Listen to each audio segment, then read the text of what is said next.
Salut, salut, je suis Ambi, Ambiana, Ambi, tout le monde m'appelle Ambi. Ce matin, je voudrais nous encourager, nous les femmes.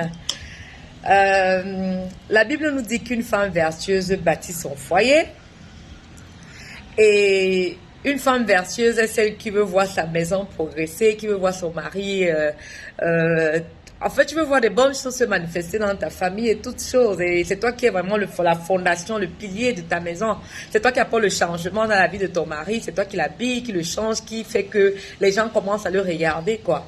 Et la Bible nous dit également que de l'autre côté, une femme querelleuse est d'une carie dentaire. La carie dentaire dans la vie de son mari. On sait ce que c'est que la carie dentaire. La carie dentaire, je n'ai pas encore eu la carie. Donc vraiment, je ne sais même pas ce que c'est. J'apprends seulement, j'entends. J'ai vu des gens qui ont eu la carie. Ça fait mal, c'est douloureux. Tu cherches des aspirines et tout ça là et tout. Et une autre version même de la Bible nous dit que elle est une pourriture. Une pourriture.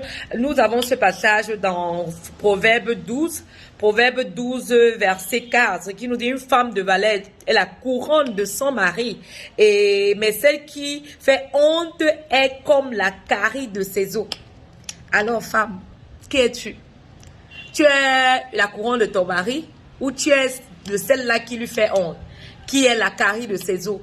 Qui n'a même pas envie de rentrer chez lui quand il pense que quand il va rentrer là, c'est une femme qui va l'engueuler et tout. Tu n'es rien, tu n'es ceci, tu es cela. Qu'est-ce que tu fais? Tu bâtis ton foyer ou tu la ruines? Tu bâtis la vie de tes enfants ou tu les ruines? Quel exemple tu donnes à tes enfants? Quel exemple tu donnes aux autres? Quel est ton témoignage? Quel est le témoignage que tu donnes aux autres? Une femme querellée, c'est pas bon, hein? Te quereller. D'autres versions, même quand tu lis, quand tu regardes, on te dit que c'est une femme envieuse. Tu es même envieuse. Tu as le macabo de ton mari pour rien. Mais c'est pas toi de faire ça. C'est à toi de construire ta maison, de lui donner le rythme que tu veux. Et tu lui donnes ce rythme selon la Bible, ce que la parole de Dieu dit.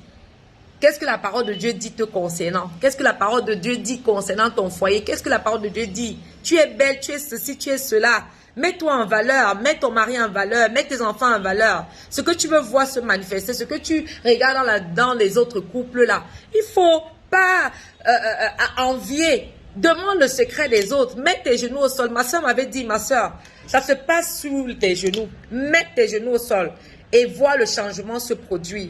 Mets tes genoux au sol, implore le Seigneur, il est Dieu. C'est lui qui change tout, c'est lui qui amène tout, c'est lui qui amène la perfection, c'est lui qui te change. Ce que tu veux voir changer dans ton couple, là, commence déjà le changement dans toi. Sur toi, tu commences le changement. Je veux un mari qui est ceci. Moi-même, je suis comment? Tu commences à te sonder toi-même. Tu te sondes. Oui, tu te sondes et toi-même, tu commences à changer et tu vas commencer à voir le changement. C'est toi qui convaincs ton mari. C'est toi qui l'amènes à changer. Donc, pendant que tu changes, lui aussi, tu vas observer qu'il change. Donc, moi, je ne veux pas être la carie des os de mon mari. Je ne veux pas être une pourriture. Je veux être la couronne de mon mari. Alors, je choisis de mettre mes genoux au sol et de prier et de voir le changement. De changer ma vie, de me mettre en valeur et de mettre en valeur mon couple, de mettre en valeur mes enfants, de mettre en valeur mon mari. Alors, soyons les couronnes pour nos maris et non des caries dans leurs os. Alléluia. Femme, tu es bénie.